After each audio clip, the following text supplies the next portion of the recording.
Deixa eu ler aqui uma palavra que está em Juízes, capítulo 6. Leia conosco, por favor. O título é assim: a opressão dos midianitas. Você sabe o que é opressão? A opressão faz o quê? Faz o quê? Oprime. Oprime, escraviza, judia, né? Humilha, maltrata. O povo de Deus estava bem humilhado,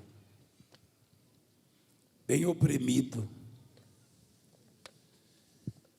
porque o povo fez o que era mal perante Deus, perante o Senhor. Por isso o Senhor os entregou nas mãos dos midianitas por 7 anos, prevalecendo o domínio dos midianitas sobre Israel. Fizeram estes para si, por causa dos midianitas, as covas que estão nos montes, e as cavernas, e as fortificações. A opressão era tanta, a humilhação era tanta, a escravidão, aquele povo tentava fugir do sofrimento, da humilhação, não conseguia. Então, fizeram covas nas montanhas, cavernas, para se esconderem dos midianitas. Só que não adiantava, né? Era um problema que não tinha como fugir. Aliás, nunca se deve fugir de problemas, né? Você não resolve um problema fugindo dele. Você resolve o problema buscando a Deus, se refugiando em Deus. Homens não resolvem os seus problemas. E o povo de Deus estava bem reduzido já. Muitos haviam sido mortos. E as colheitas, as sementes deles, não eram para eles, era para os bandidos, né? Para os midianitas e amalequitas. Porque o povo desagradou a Deus e quando Deus deixa você lutar com as próprias forças, você começa a ser oprimido. Quando você vê um país em dificuldade, como Venezuela, Argentina, Brasil, é claro que a situação do Brasil não se compara à de Venezuela nem da Argentina.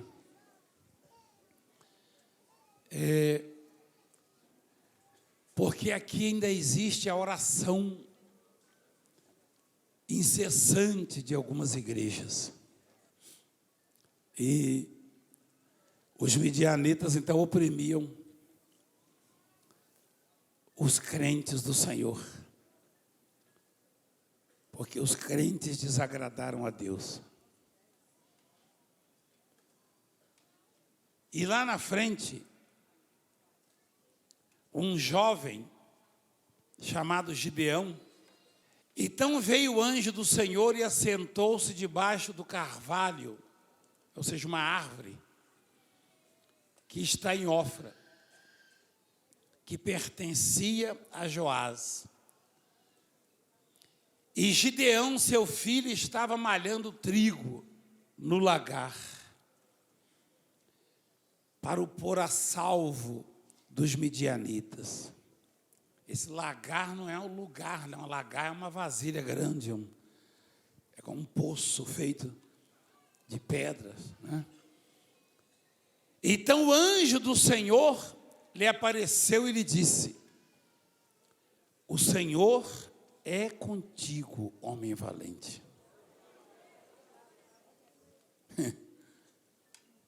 Isso aí é tudo que um ser humano precisa para vencer na vida. Presta atenção. Você viu o senhorzinho que tinha a doença? E a esposa, e também parece que antes deles teve o outro, né? O de 79 anos, é isso? 78. Ele foi curado de quê mesmo? Dos olhos. Quem entendeu que eles eram obreiros de outra igreja?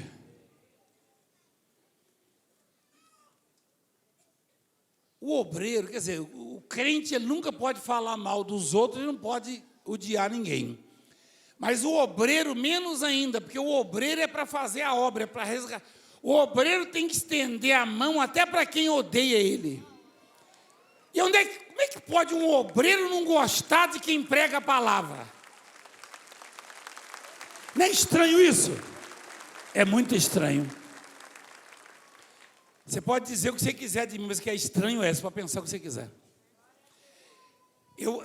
Se os meus obreiros começarem a odiar os outros povos, eu vou dizer que tem coisa errada nessa igreja, porque não pode. Não pode. Se eu tenho que amar, se Jesus falou que eu tenho que amar os meus inimigos, quanto mais os que pregam a palavra. Aliás, a Bíblia diz isso. Se eu não cuidar dos meus, especialmente os da minha própria casa, né? Ou seja,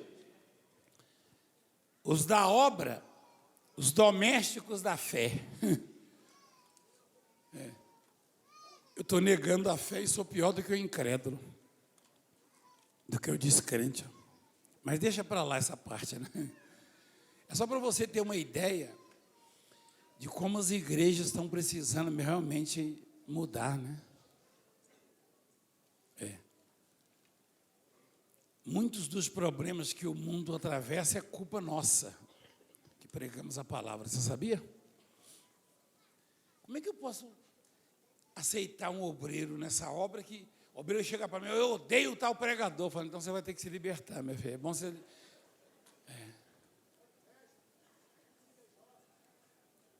Não, mas aí na verdade é falta de conversão.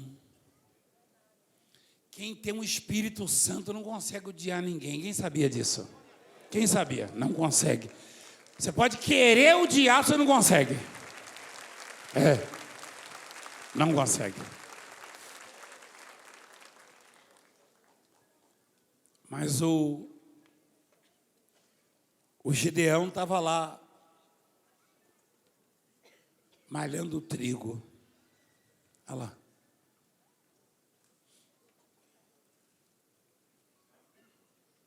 Então o anjo do Senhor lhe apareceu e lhe disse, o Senhor é contigo, homem valente.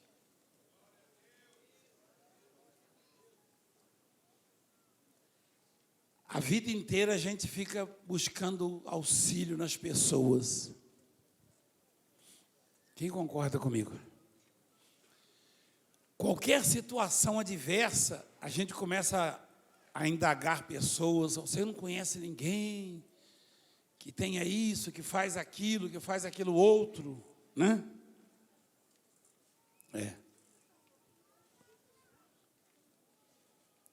As pessoas acostumaram a depender de homens. E a Bíblia diz que toda carne é erva. Ou seja, não adianta você clamar este ou aquele. Não. Toda carne é erva. Não adianta clamar ao apóstolo, ao presidente, ao rei. Uma vez, 2 mulheres estavam desesperadas em Samaria e clamaram. O rei ia passando e clamaram o rei, acorde-nos, ó rei, socorro. Aí o rei rasgou a roupa de vergonha e falou, como é que eu vou acudir vocês? Se o Senhor não te acode, de onde te acudirei eu? Da eira ou do lagar? Da eira, né? Do aquele terreiro de secar grãos. Na roça você já deve ter visto, né? E o lagar é onde se pisa a uva para fazer o vinho e tal. O Gideão estava usando para malhar o trigo, né? Então, o rei falou: eu sou impotente, como é que eu vou socorrer vocês? Eu não tenho condições. E não tem mesmo. Pode ser rei, pode ser o que for. Só quem tem o socorro para nós é Deus, é Jesus Cristo.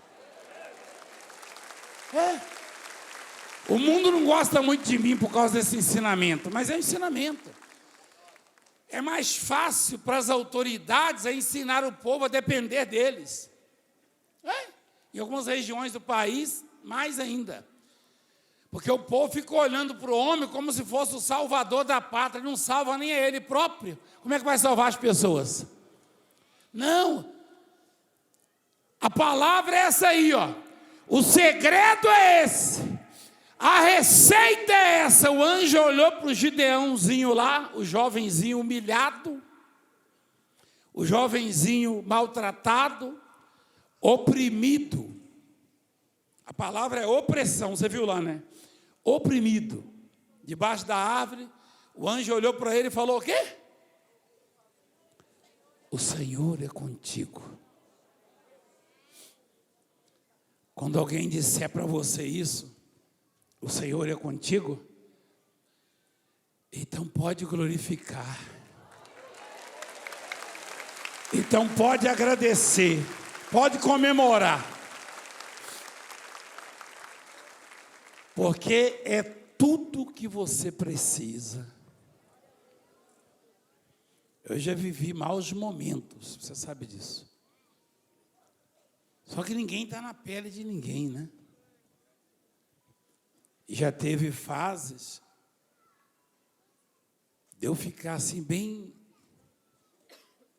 angustiado. Todo mundo já viveu isso. Mas Deus está sempre, de alguma forma, trazendo este alento, né? E essa lembrança. Não é por acaso, não é à toa que eu e você estamos ouvindo isso. O Senhor é contigo, porque quando a gente ouve isso, não existe nada mais importante que isso. Quando eu e você ouvimos essa palavra, o Senhor é contigo, isso aí são favas contadas. Porque se Deus é conosco, é certo que vamos conseguir aquilo que pedimos a Ele, que buscamos nele. Quando o anjo disse: o Senhor é contigo, ali chegou a solução para aquele povo.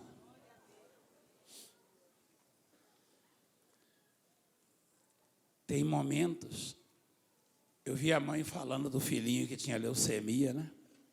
Aí eu subi correndo para dar um abraço neles.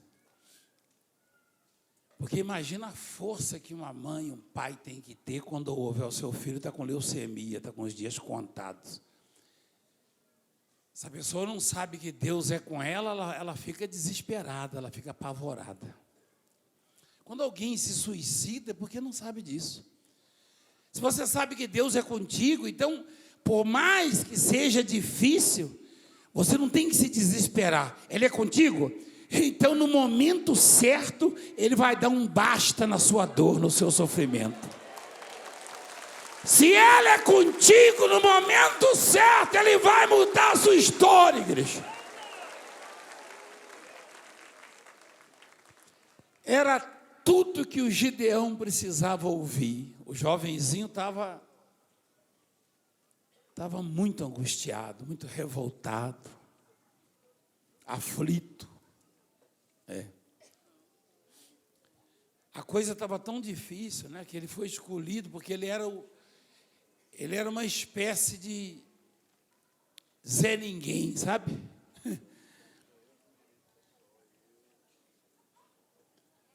Ele era uma espécie de Valdemiro. Lá em casa tinha muitos irmãos.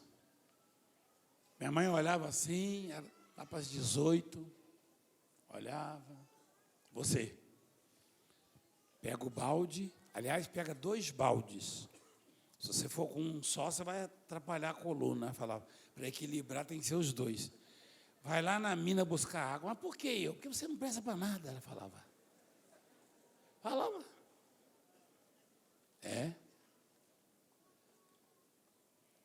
Você sabe que eu tinha um trauma, porque minha mãe dizia que eu não prestava para nada. Olha que lindo, vocês são gêmeas? Que bonita lá. Cara de um, focinho da outra. Olha só. Bonitinha, né? Olha lá. Eu já vi que... E a mãe, acho que só a mãe sabe separar, né? Então, minha mãe dizia, você não presta para nada. Aí, as coisas mudaram na minha vida, porque um dia eu conheci Jesus. E a mulher do pastor chegou e falou a mesma coisa, aí veio na minha mente. Como o diabo sabia da minha história, ele usou a mulher do pastor para falar a mesma coisa, para me bombardear, para acabar com a minha fé. Falou a mesma coisa. Parecia que minha mãe... É porque eu já era conhecedor da palavra, era jovenzinho, mas era conhecedor. Você não ia achar que a minha mãe tinha encarnado nela.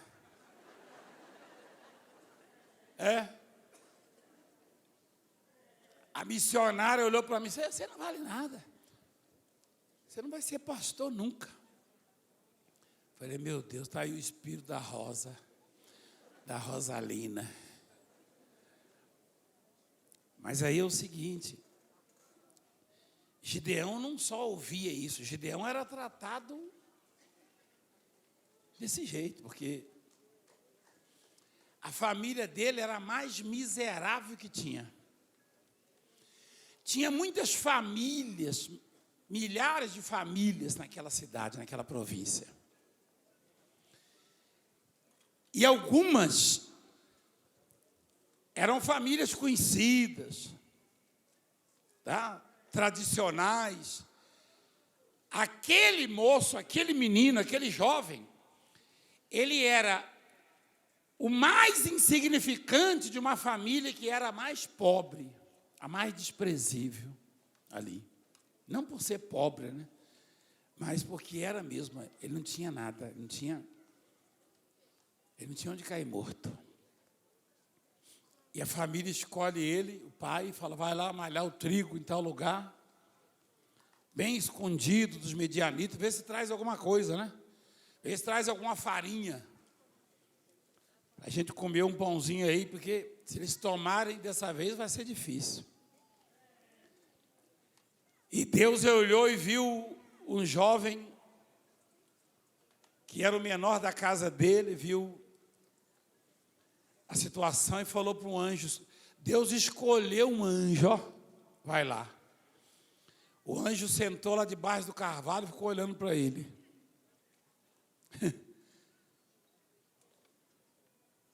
É claro que ele não sabia que era anjo. Ao contrário do que muitos ensinam por aí, o anjo não chega sempre voando para nós, não. Ele vem de formas diferentes. Às vezes você conversa com um ser humano, e às vezes um ser humano que você viu crescer, e Deus transforma ele em anjo por alguns instantes para te trazer um socorro, uma palavra. Olha, Deus, até um pássaro, até uma ave, Ele transforma em anjo para saciar você, para sustentar você. Foi assim com Elias. Foi assim.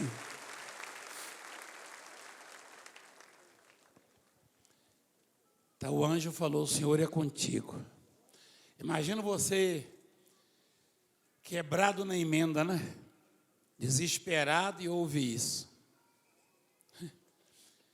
Se o Senhor é comigo, eu quero ver quem vai me derrotar.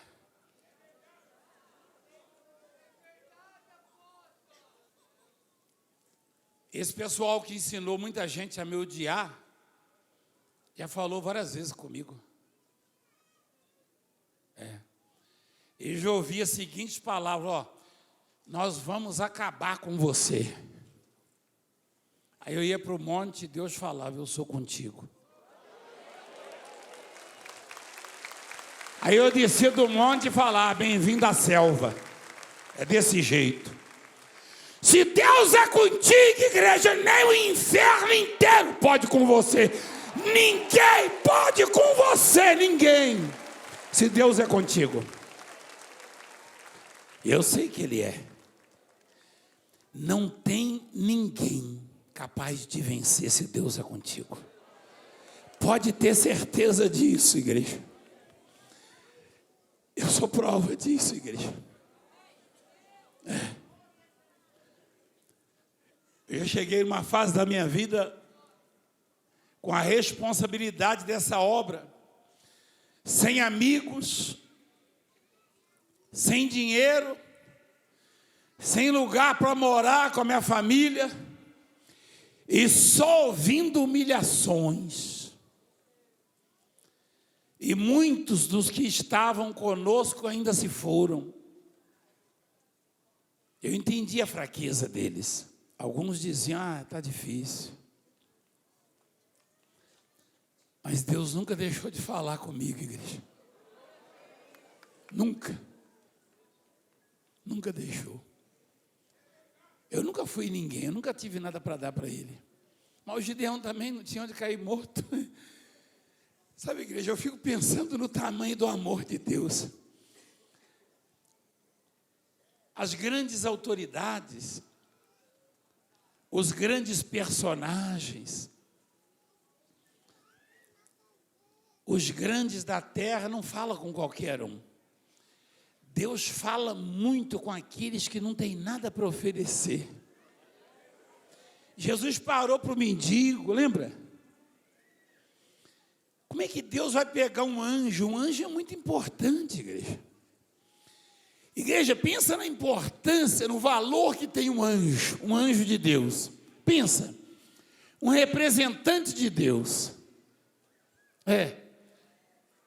Deus mandou um anjo para abrir o mar, para jogar as pragas no faraó lá no Egito. Mas dessa vez, Deus mandou um anjo para um jovem que não sabia muita coisa, que era considerado pelo pai e a mãe dele o mais insignificante. Vai lá você socar o trigo lá, malhar, que era uma espécie de pilão, né? Sabe o que é pilão? Vai lá. Você sabe o que acontece quando você acaba de malhar ou não? Está arrebentando calo d'água, calo de sangue, começa a arder. Eu já fiz tanto isso. Eu chegava com os baldes de água, minha mãe vinha com a chamada mão de pilão, com um pau grosso assim, todo lavrado, botava nas minhas costas. Para que é isso aqui, mãe? Vai lá socar lá, o seu irmão já está socando lá, o Francisco. A gente fazendo compasso ainda, de dois, e batia, ó. Tinha que ensaiar. De vez em quando a gente ficava irritado e batia a mão do pilão uma na outra, aí acabou. Aí jogava arroz para todo lado, aí era couro mesmo, couro.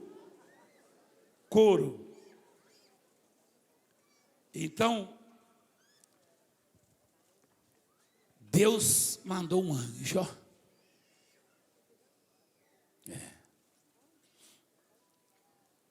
Gideão ficou olhando assim, e o anjo falou, o Senhor é contigo. Homem valente, ó. Lá na casa dele ele era chamado de menino. Menino, vai lá socar, vai lá malhar, vai lá fazer isso. O anjo falou, homem valente, ó. Falou pro pivetezinho, o Gideão, homem valente pro rapazinho, ó. Aí o Gideão respondeu, ai, Senhor meu, se o Senhor é conosco. É interessante que o anjo, ele coloca no singular, né? Ou no plural? Singular. O Senhor é? Aí o Gideão responde no plural, se o Senhor é conosco.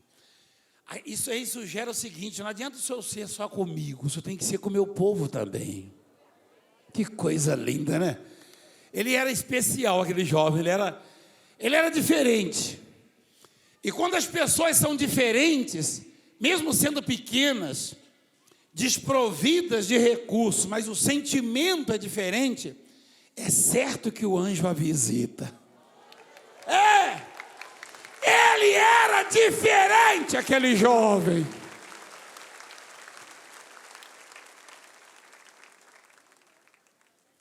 O Senhor é contigo.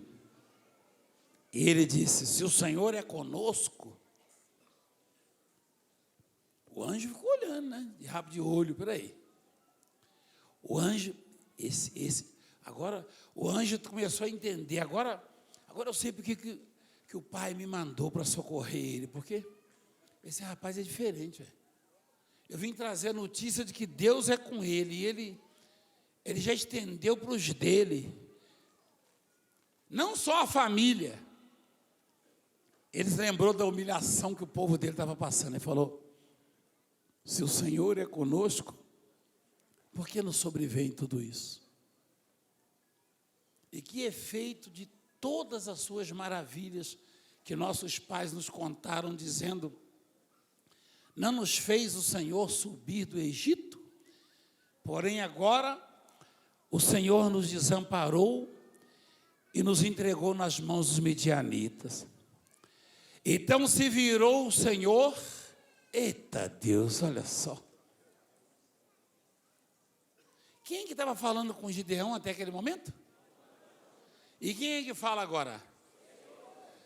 Rapaz, isso é muito grande. O jovenzinho começou falando com um anjo, daqui a pouco estava falando com quem? Com Deus, igreja, Deus! Deus mandou o anjo. Mas daí a pouco ele falou para o anjo: dá licença, eu falo com ele agora. Já não era mais o anjo. Já não era mais o anjo. Deus manda o anjo para alertar, para ensinar, para orientar, para direcionar. E se você recebe aquilo que Deus está mandando pelo anjo, aí vem o próprio Deus trabalhar na sua vida. O próprio Deus vem trabalhar na sua vida, igreja. Olha lá. Então se virou o Senhor para ele e disse: vai nesta tua força e livre Israel da mão dos medianitas. Porventura não te enviei eu? Interrogação. Quem está falando com ele, igreja? E quem começou? E quem estava falando agora? É desse jeito.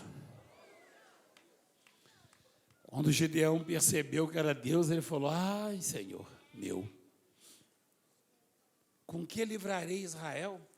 Eis que minha família é a mais pobre em Manassés, e eu, o menor na casa do meu pai. Ele era o menor numa casa, numa família que era o quê? A menor também, a mais pobre. É que Deus, ele não precisa de recursos de homens. Deus só precisa da nossa fé. Deus não precisa que uma pessoa seja culta,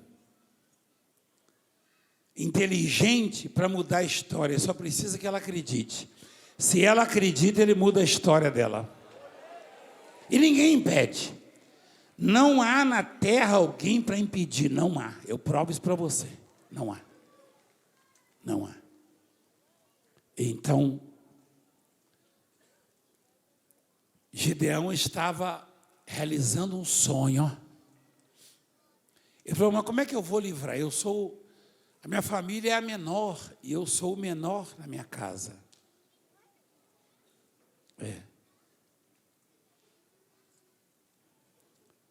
Tornou-lhe o Senhor. Quem foi que falou dessa vez? O anjo só estava assistindo já, né? Já que eu estou contigo, ferirás os medianitas como se fosse a um só homem. Que coisa, hein? Aí Gideão cresceu. Cresceu assim, né? Se agora achei mercê diante dos seus olhos, dá-me um sinal de que és tu, Senhor, que me falas. Rogo-te que daqui não te apartes, até que eu volte e traga a minha oferta e a deponha perante ti. Respondeu ele: esperarei até que voltes. Deus, imagina o tamanho de Deus. Se alguém passa por ali e vê o Senhor está esperando aqui, eu estou esperando o Gideão. O Senhor não é Deus? Sim, mas estou esperando o Gideão. Que coisa, hein? Se Deus pode esperar por mim, por que eu não posso esperar por Ele, igreja? Ei! Deus ficou esperando pelo Gideão. Pode um negócio desse? Ei! Como Deus gosta da fé, igreja. Que coisa, hein? E Gideão, ninguém orientou ele, mas ele falou, ele, espontaneamente. Aí você vê o valor da oferta. O valor da oferta não é material, não. Não é monetário, não. O valor da oferta, a oferta diz o quanto Deus é importante na sua vida. Porque Deus mesmo não precisa de oferta, de dízimo, de nada meu nem seu. Ele estabelece, porque se a pessoa não tem a coragem de apresentar a Deus ofertas, se a pessoa não tem a coragem de devolver o que é de Deus, o dízimo que Ele determina, que valor que Deus tem na vida dela? Não é verdade? E aí, olha o que o Gideão fez. Então, se é o Senhor mesmo que está falando comigo, o Senhor espera aqui até que eu volte, ó. Gideão correu em casa. Imagina Gideão chegando lá e a família dele, cadê o trigo? Cadê o trigo? Cadê a farinha? Aí eu deixei lá debaixo da árvore. Mas os midianitas vão pegar. Não, dessa vez não. Dessa vez ninguém chega perto. Está bem guardado. Ei, o Gideão largou tudo para trás, igreja. E ele precisava se preocupar? Não. Quem é que guardava o trigo dele? O próprio Deus que falava com ele. E ele preparou um cozido, não foi, meu filho? Olha lá. Gideão preparou um cabrito, olha lá, o bispo Moria gostou. Preparou um cabrito, né? Um cabrito é um bode capado, sabia, bispo? Quando é inteiro é bode, quando é capado é cabrito.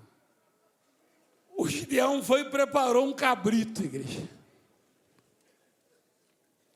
Um guisado, ó. Fez bolos asmos, ó. Farinha, carne, pôs num cesto e o caldo numa panela e trouxe-o até debaixo do carvalho. Ele o apresentou, porém o anjo de Deus lhe disse, quem é que falava agora, igreja?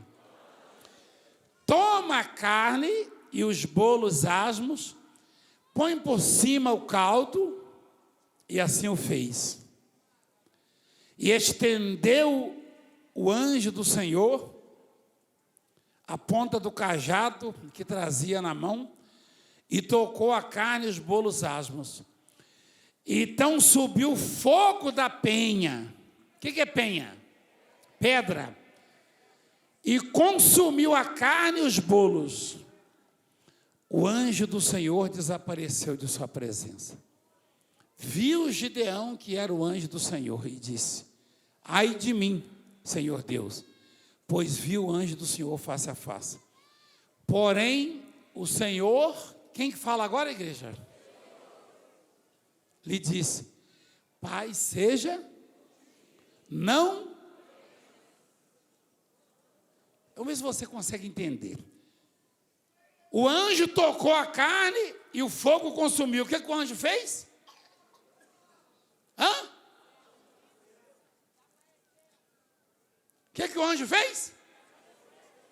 O anjo do Senhor desapareceu de sua. Aí o Gideão falou: meu Deus, estou perdido, eu vi o anjo. Aí o Senhor lhe disse o quê? O anjo já estava onde? O anjo foi embora, e quem estava ali? O Senhor disse: não temas, não tenha medo. O anjo foi, desapareceu. E quem falou não temas? O Senhor. Que coisa, hein? Não morrerás. Pronto. Olha o que o Senhor falou: não morrerás. Então Gideão edificou ali um altar ao Senhor. Ele chamou de o Senhor é a paz. Uma vez eu cumprimentei uns irmãos de uma igreja, a paz. Os irmãos revoltados: paz aqui, eu estou na guerra. Eu falei: cruz credo, estou na guerra. Eu falei: então está mal, porque a Bíblia diz: o Senhor é o quê?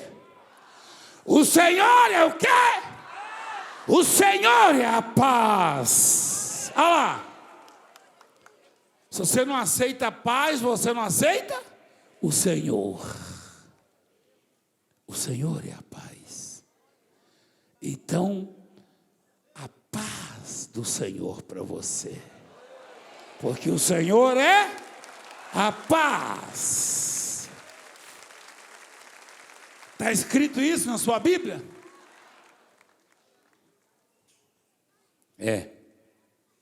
O Senhor é o quê? Que coisa bonita a palavra de Deus, né, igreja? Você não tem que absorver ensinamentos de homens, em si da Bíblia. Por isso que tem que trazer a Bíblia e conferir se o que eu estou ensinando está na Bíblia. Confere para ver se está na Bíblia. Porque a Bíblia diz: o Senhor é. O Senhor é a paz. Quando Jesus falava: deixo-vos o Senhor. É isso que ele quis dizer. O Pai. Eu vim trazer o Pai para vocês. Deixo com vocês.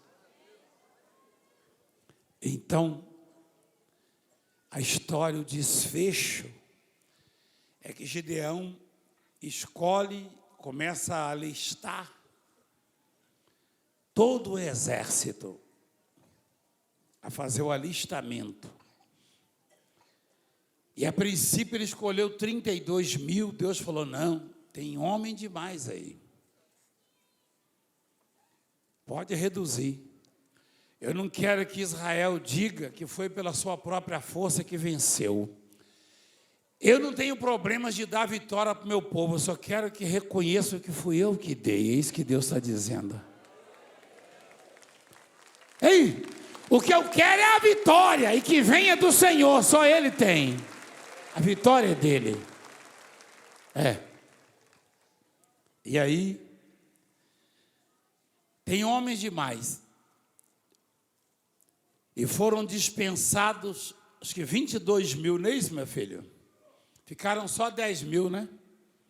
Deus falou: ainda tem gente demais aí, Gideão. Vamos passar mais uma peneira. E na outra peneira, só ficaram 300 homens. Ô doido.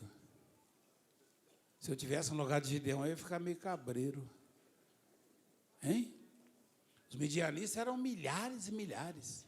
Nem os 32 mil eram páreos. Tanto é que esses 32 mil, junto com o povo da província, estavam sendo humilhados antes.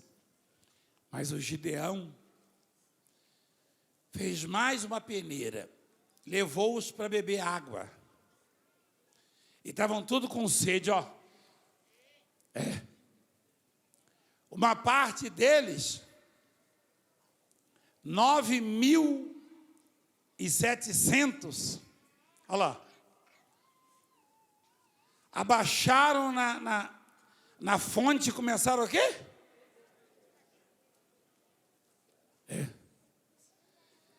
E aqueles 300, eu não sei se você já bebeu água na mina. Quem já bebeu água na mina? Quem já morou na roça?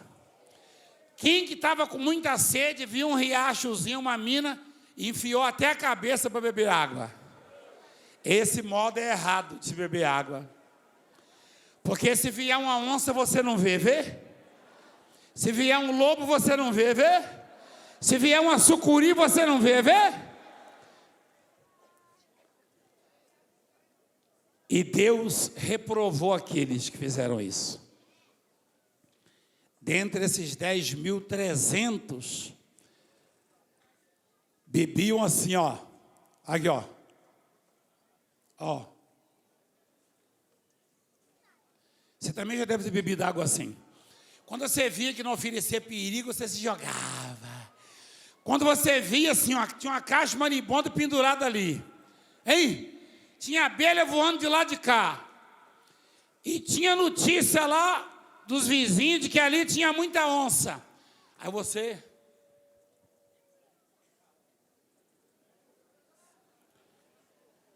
É assim que vive o povo de Deus, orando e vigiando.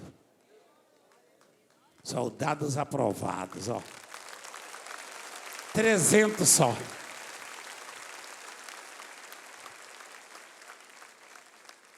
Com esses 300, Deus deu a vitória ao povo dele. Só que não tem nada a ver com os 300. Não. Deus não precisa nem de 32 mil, nem de 10 mil, nem de 300. Ele é a vitória.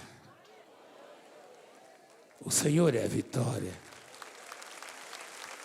Mas Ele precisa encontrar pessoas que estejam dispostas a lutar. Que sejam capazes, como Gideão, embora sem recursos próprios. É o sentimento, o pensamento. Deus conhece o que está dentro de você. Se você esmorece e derrete diante das dificuldades, você não serve. Mas se você ergue a cabeça e vai em frente, acredita, e ora, e luta, e busca, e marcha, se você enfrenta e diz, em nome de Jesus eu vou vencer, Deus fala para o anjo, fica de lado que eu falo direto com ele ou com ela. Fica de pé, por favor. Hoje o próprio Deus vai te visitar, igreja.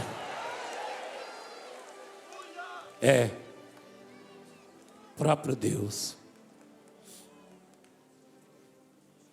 Deus, Ele procura essas pessoas. Ele procura. Você conhece a história? A de Abraão, a de Jacó e outros. Talvez você diga, mas eu não tenho recurso. O Gideão era bem menor que você. Gideão estava escondido. Você não percebeu que no começo, lá na introdução da palavra, o povo do Gideão cavou covas nas montanhas para se esconder dos inimigos? Olha lá. E ele estava ali sozinho, ó, um jovem valente, valoroso, que não tem nada para oferecer aparentemente, mas lá dentro tem alguma coisa que toca o coração de Deus. Eu nunca tive nada, igreja, para oferecer a ninguém. Pelo contrário, até hoje as pessoas que olham para mim, a maneira de eu agir, muitos dizem, chegaram a dizer, esse Valdemiro deve ser um laranja, deve ter alguém por trás dessa obra. Mas tem mesmo. E eu não... Já disseram isso. Aliás, eu já vi isso numa revista uma vez. Hoje já tem um tempo que essa revista não fala mal de mim. De vez em quando fala de mim, mas não fala mal, não. Tem alguém por trás do Valdemiro. E não é que eles estavam profetizando? É como o Caifás, né? O que falou, é melhor sacrificar um, é necessário que um se sacrifique pelo povo. Ele estava profetizando, falando de Jesus, sem saber. Não é isso? Alguém disse, tem alguém por trás do Valdemiro, acertou, miserável. Não tinha um negócio assim na internet? Não tinha? Você lembra? Eu falei miserável? Mas é miserável mesmo. Acertou, miserável, tem alguém por trás de mim. Ele botou o anjo de lado e falou, deixa que eu cuido dele. Senhor dos Exércitos é o nome dele.